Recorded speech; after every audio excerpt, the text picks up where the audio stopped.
Welcome into the install with Greg Cosell of NFL Films. We got conference championships on the horizon. We've got a few head coaching hires that have been named.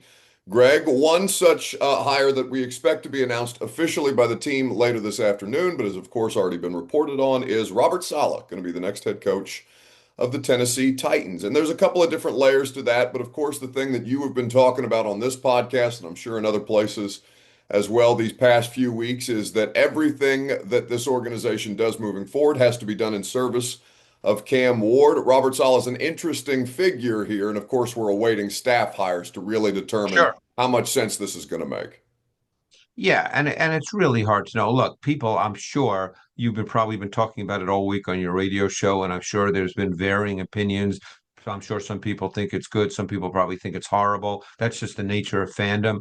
It's almost impossible to know. You'd have to really know Robert Saleh. Obviously, when coaches interview to become a head coach, they make a lengthy presentation about how they see the entire organization, beginning with everything basically, but obviously the nature of the coaching staff is a big deal. How they go about dealing with the quarterback, and particularly a young quarterback, that becomes a big deal.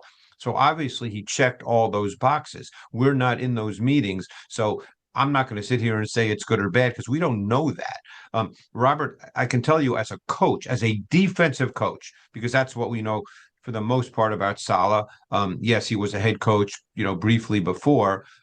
But as a defensive coach, he's highly respected. He's thought of to be very, very good. Um, as a head coach, he was put in a tough spot with the Jets. His defense there was very good, and he called it. And offensively, they really didn't have a quarterback, so it becomes hard to really gauge that. And he's not the one who's putting the offense together anyway. So, it's there's been a lot of coaches, by the way, who've not done well in their first time around and done better their second time around. Whether that happens here, no one knows. But I think it's a little early to make any judgment, good or bad. Obviously, they went through the process, um, and they felt he checked all the boxes. Now we have to wait and see. But there's no question that the offensive coordinator and the quarterback coach are absolutely critical to what goes on going forward. Yeah, just a quick clarification, Greg. It's our understanding that he did not call the defense in New York, but his plan is to call the defense Oh, right. You're right. Because they had in Ulbrich, I believe. Yeah, they had Tennessee. Ulbrich. That's Yeah, right. Jeff That's right. Ulbrich, the defensive coordinator, who's Right. now in Atlanta, obviously, Right. also And did doing. actually, Yeah, yeah, and who did a good job this past year in Atlanta, actually. So, right. You're right. He did not call the defense. And I don't know if he'll call the defense here. Has that been talked about? yeah. It was reported by Mike Garafolo of the NFL Network that his intention is to call the defense as the Titans head coach.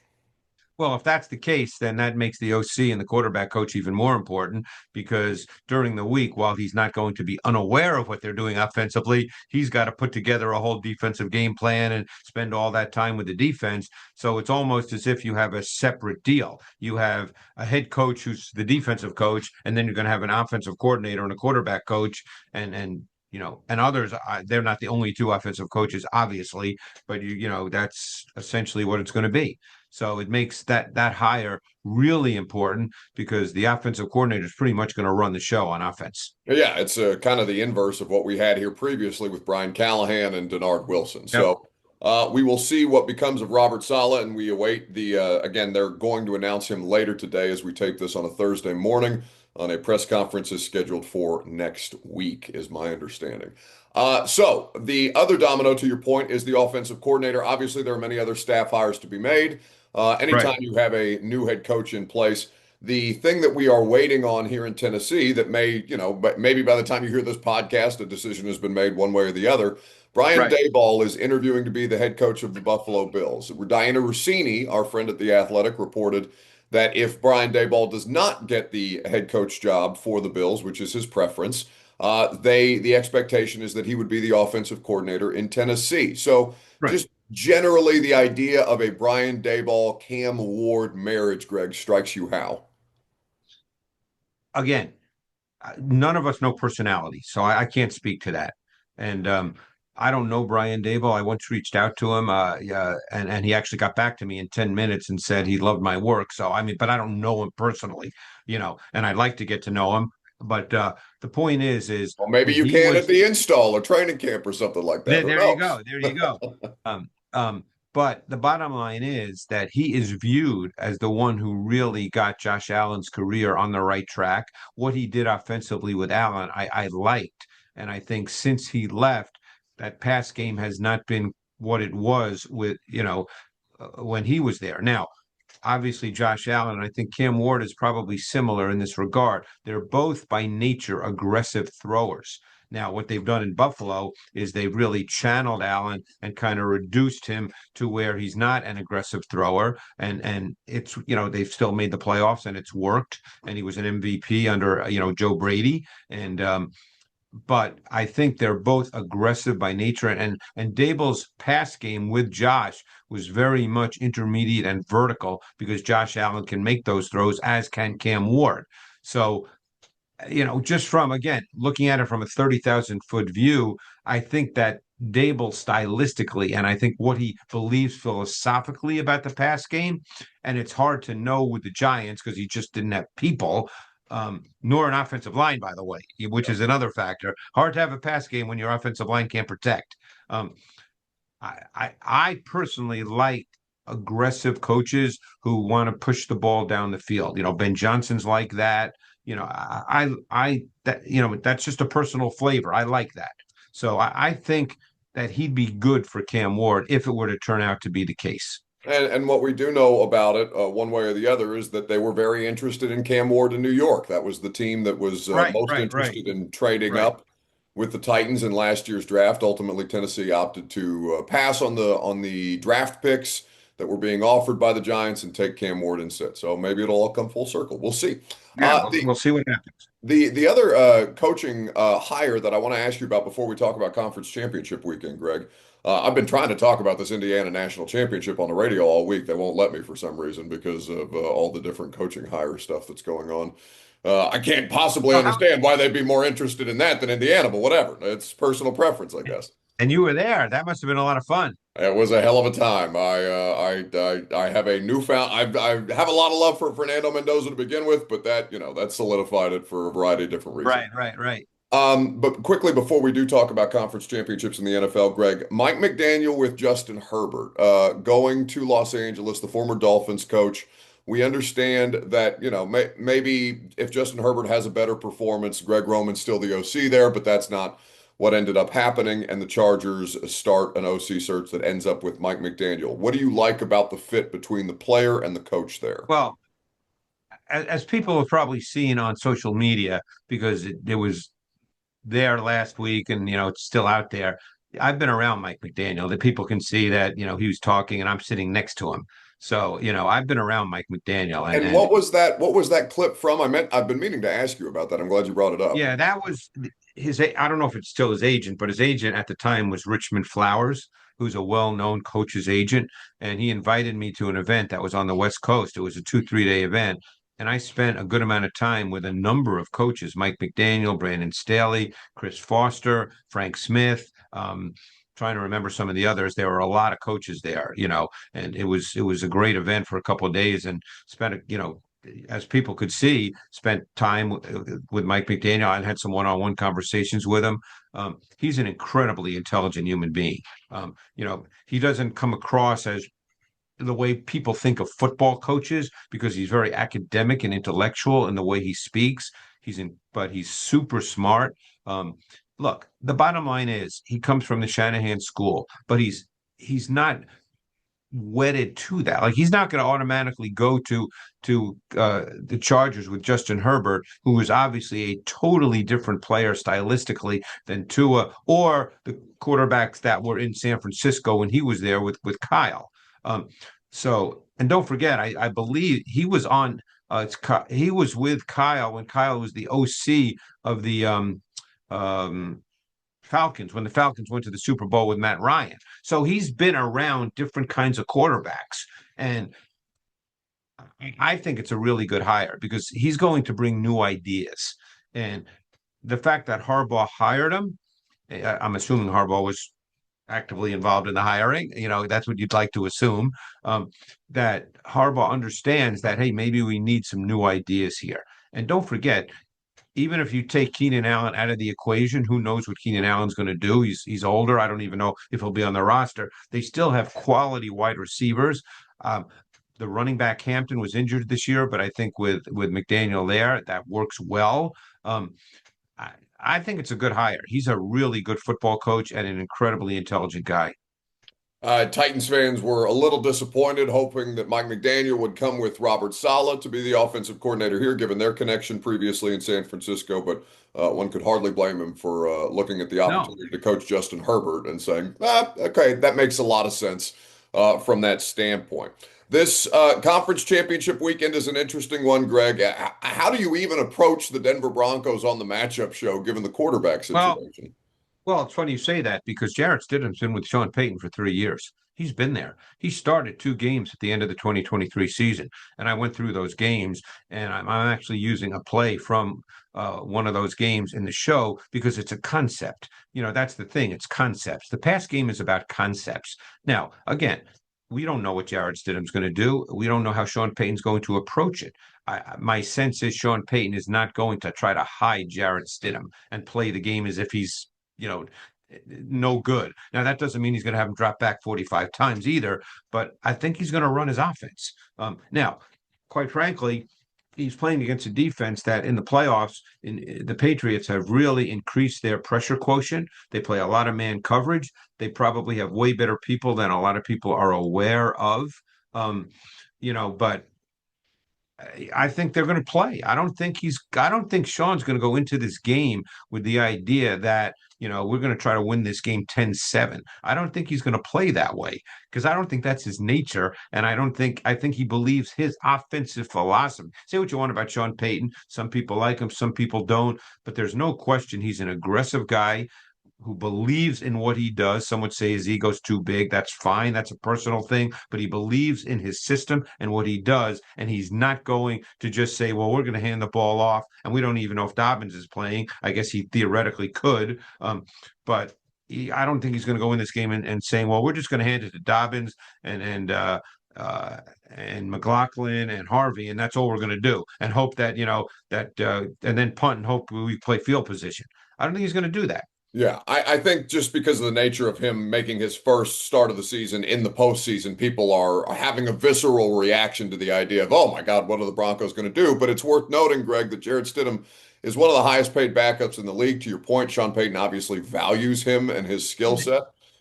Been there for 3 years. He knows Yeah. the system. Again, that's different from playing in the game. I don't want what I'm saying for people to think he's going to come out here and go, 25 for 35 for 405 touchdowns. That's not my point. But my point is, you're not dealing with a guy that doesn't understand the Peyton system and how to run it. Now, obviously, running it in a meeting or on an iPad is different than running it in a game, but he knows it. So, the bigger issue to me, and I'm very curious, is, you know, obviously I've watched Denver all year. They're a good team, so I've probably watched every one of their games. You know, they've had a really good defense, and they led the league in sacks. They have a really good defense. They've got good people, and their defense gave up 30 points last week. Yeah. To a quarterback, apparently from what I'm seeing all through this week on social media, is one of the worst quarterbacks in the league. But they gave up 30 points to Josh Allen. And in fact, you know, this is you're in the sports talk radio business and you get it. The conversations this week about that, this is where people, just show how stupid they are in Yeah. this conversation. I mean, they might as well just wear signs on their head that say I'm an idiot. It's so, the guy put up 30 points. Now, did he turn it over? Sure. And then the one at the end of the half was egregious and truly stupid. But keep in mind the week before, Josh Allen did the same thing, and then his defense had an interception late in the game. What happened? What would have happened if the Bills defense stopped the Broncos on that final drive that ended up being a touchdown? What would we be saying? You know, so these conversations are moronic. But anyway, getting back to Denver, their defense was not very good last week, and we'll see. How it happens. So I think the whole Will Campbell thing at left tackle is a big deal. He has not been very good in his last number of games, and in fact, they have had to help him because he can't block these guys. He wasn't able to block Mack and Owe. He wasn't able to block Hunter or Anderson, and now he gets Nick Benito. predominantly, but Cooper will line up there every once in a while. Yeah, to your point about the Denver defense, 68 sacks in the regular season. They are excellent by any stretch of the imagination at every level of that Yeah, defense, and we will see how Drake May manages the situation because Greg, the Patriots game against the Texans, I don't know what that looks like if CJ Stroud just plays it an even replacement level game. He had such a hard I time don't know. in the I don't know postseason. what's going on with him. It's funny. Joe Flacco was in our building today, and I've known Joe for years, and I was talking to him, you know, for 10 minutes, and we were talking about CJ Stroud, and he was just saying, because obviously he's played the position for a long time, Sure. and he just said, when you don't see things, it's just, he said everything's a blur to him. And he said, it's just, if everything's a blur, you can't play. And you can tell his mental and physical processes they're going 1,000 miles per hour. And I thought Troy Aikman handled it really professionally and well on the telecast when he said, they've got to figure this out. He's not the same quarterback he was as a rookie, and somewhere you got to figure it out. That doesn't mean we get to the right answer. Maybe this is who he is. We don't know, Yeah. but everything is just happening so fast to him. And I thought the word blur that Joe Flacco used was great because that's what it is. It's a blur. Well, and you and other people who do what you do, Greg, have talked about this many times. Just the idea of how much more difficult it is to play that position when you're playing so sped up, for lack of a better Yeah. term. Oh, And yeah. and that feels like what we're seeing from CJ Stroud at this point in time. They do have, this is not necessarily for our conversation, but they do have the luxury of a fifth year option to kind of play it out a little bit with CJ Stroud, though that has to be weighing They heavily on got it. that They have organization. again. I mean, I doubt that they're getting rid of him, and I assume he'll be their quarterback next year. Right. But if the season starts off in a similar fashion, they would have a major decision to make here. On the other side of things in the NFC, we will see the NFC Yeah. West continue to rule the roost. It's it's just an awesome division. I don't blame anybody for not necessarily jumping at the opportunity to be the Arizona Cardinals head coach because my God, that division is tough top Yeah. to bottom at this point in time. So it'll be the Rams and the Seahawks. Mike McDonald with 14 wins during the regular season this year, a single season franchise record for Seattle. An excellent defensive play caller, Greg. We knew this. Somebody who's really balancing that head coach and play calling line very, very well. That defense. In some ways, by NFL standards, it's not overly complex. Now, again, I hate using that term because there's always little things that I can't possibly know even watching tape because I'm not in their meetings. But they basically play out of a two shell. Even their pressures, it's a lot of their pressures. They still play with two shell behind it. And I tell you what, those two interior guys, Murphy and Williams, they are so hard to block. I mean, they are dominant in the run game, and that's a big deal. Although the Rams in the two games against them, week 11, week 16, actually ran the ball well. And that's an overlooked element of the Rams. They run the ball pretty well. Now, neither back is explosive, so you don't see those 30-yard runs where you go, wow, that's an unbelievable run. The Rams backs are more like the 8, 9 yard grinded out, sustaining guys. But I think they ran for something like 120 and 150 yards against the Seahawks in the two games that they played. In fact, in the second game, I think the Rams might have put up like 500 yards of offense, some ridiculous number because I think Stafford might have thrown for over 400 by himself. So, they've shown the ability to move the ball. I think with the Rams, what you don't know is are they going to be heavy 13? Are they going to be how much 12 personnel? And by 13, for people who don't know, I mean three tight ends. They're going to be heavy 11 personnel with three wide. You almost don't know with what McVay's done in recent weeks. But this is a really good defense that Seattle has. And then on the other side, in some ways, I was kind of surprised at how well that defense played in Chicago. I mean, because I view their corners as definitely beatable, but the reality is the Bears only really scored one touchdown. I mean, that last play, I mean, obviously it's an unbelievable play by Williams, but it was just throwing it up in a Hail Mary type throw. But they only gave up the one real touchdown in that game. So their defense really played well. And even on the back end. So this is a fascinating matchup. I mean, I hope it plays out the way we all feel it's going to play out, but you never know till they play it. Well, and I wonder of what how you viewed Matt Stafford these last few games in the postseason, Greg, because he's, obviously he's a front runner for MVP this year. He led the league in Yep. passing and with touchdown passes. I brought up that Diana Rossini was on the radio show earlier this week, and she said, talking about these games, the idea that Matt Stafford hasn't necessarily put the cape on in these games quite as much as you might Well, expect him to do, which is not necessarily, I the kind of analysis that you approach these games with, but I wonder what you've made of his performances so far. Yeah, and again, no knock on Diana Rossini. I know Sure. Diana; she's wonderful, but that she's not the only one talking like that. That's like the same conversation with Josh Allen. I mean, that conversation doesn't mean anything to me. It's a team game. Stafford in a game with not great conditions did not turn the ball over. It was not likely that that game was going to be 42-35. So he didn't turn it over. He missed some throws that I know he would love to have back, but he also made some when it was necessary. I think each game plays out the way each game plays out. I mean, you can't, you know, when Sean McVay is putting his game plan together, and certainly against this defense, he's not sitting there with his coaching staff saying, "You know what, Matthew's got to wear the cape this week." They're Yeah. not, that's no knock on anybody, but that's media BS talk. That's not the way coaches are seeing it. They're going to put together a plan. They know Stafford's a great player and can make any throw at any time, but they're not thinking in terms of, "Oh man, Matthew's going to, he's going to have the cape on or we can't win." That's not the way they're thinking about it. You Yeah. know, no team thinks about it like that. You put together your plan, and hey, do you know your quarterback's going to have to make some throws? Of course, you know that. He's a quarterback. He's going to have to make some throws.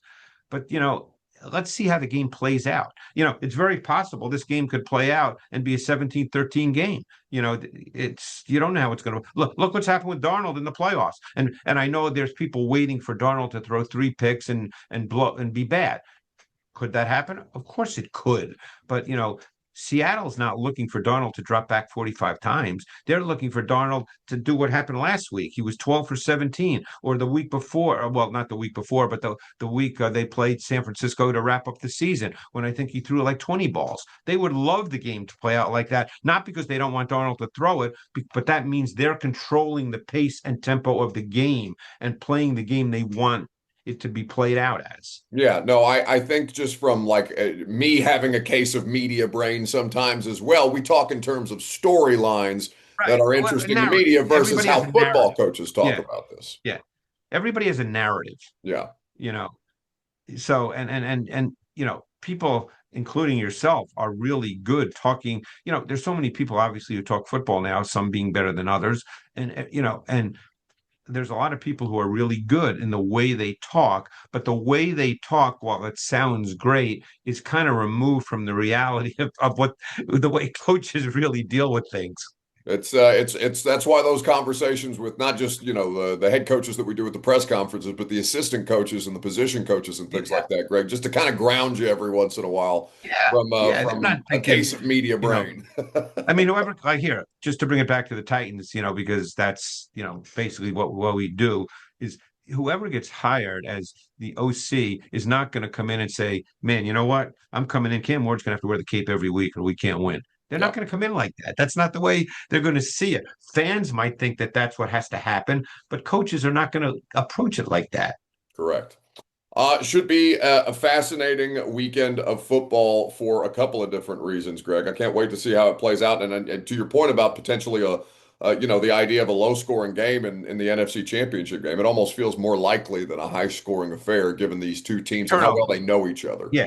And less turnovers, which you can never predict. Yeah, of course. You can never So predict. you can get ready for the weekend of football as always with the NFL Matchup Show on ESPN with our buddy Greg Cosell, Darius Butler, and Sal Palantonio, making you smarter. Are there anything beyond what we talked about, Greg, that will be highlighted in the show this week that people should be keying Well, on? as we said, I went back and I looked at Stidham, so there'll be a piece because you have to see him. I mean, he's playing quarterback. Yeah, But, because in the NFC Championship game in particular, these teams played week 11 and week 16, we did pieces that are, very much focused on the head to head because, these teams know each other well. This is a classic coaches coach against coaches game. Buck, particularly on the offensive side of the ball, Rams, defensive side of the ball, Seahawks. It's McVay in many ways versus McDonald. It's they're going to be coaching against philosophies and which plays into again about Matthew Stafford. It's not putting the cape on. They're going to be coaching against philosophies. McVay's going to have some plays where he feels like, hey, in this particular situation, if I come out with this personnel and this formation, I think I can have an opportunity to do this. That's the way these guys think about it. He's not thinking like, oh man, Matthew Stafford, he better be Superman this week or we can't win. He's not thinking like that. Well, we'll look forward to seeing the breakdowns on TV before the football gets underway. And buddy, when next we meet, I don't know, Greg, we'll have a little Super Bowl analysis we can do. Would also be ahead of the Senior Bowl, where there's a lot of fun draft And I've prospects to started, talk believe it or about. not, I've actually started. I've because with less NFL tape to watch, as you know, and the matchup show, even though we don't shoot it till Fridays, the matchup show essentially in the can as far as all the film segments. And I have prep work to do, but that doesn't take 5 hours because I've been prepping all week and all season essentially. I've started, I've looked. Uh, I'm trying to get a feel for a bunch of guys early as opposed to doing them all in detail. So I've taken a peek at Ty Simpson. I'm starting with some receivers. I've looked at Cornell Tate. I've looked at I'm looking at Kevin Concepcion right now. I've looked at Jordan Tyson. So I'm just trying to get a feel for some guys, and then because you know what happens. You go to the combine, and everybody starts asking me about guys, and I want to do a lot of the main guys, at least get a feel for them. God knows that is it's the same time every year, the combine, but it is rapidly approaching. So best make I know all it's the crazy. preparations as fast as humanly possible at this point. All right, buddy, enjoy the football. We'll do it again next week. All right. Thanks a lot, Buck. Appreciate it.